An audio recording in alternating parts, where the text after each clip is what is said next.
We are about a week out from Super Tuesday. The Democratic Party rewards delegates to each candidate based on performance, and 1/3 of all delegates are up for grabs next week. So how does this process work?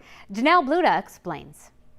Everything is bigger in Texas, and that includes the Democratic delegation. 261 delegates are up for grabs in the Lone Star State. That's the third largest behind California and New York. Here's how those delegates are selected. First, there are 149 district-level delegates. These are decided by votes in each of the state's Senate districts.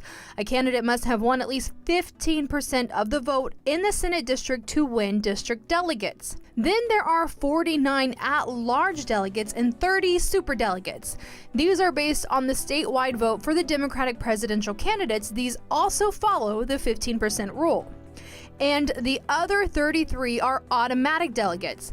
These include Democratic members of Congress and Democratic National Committee members.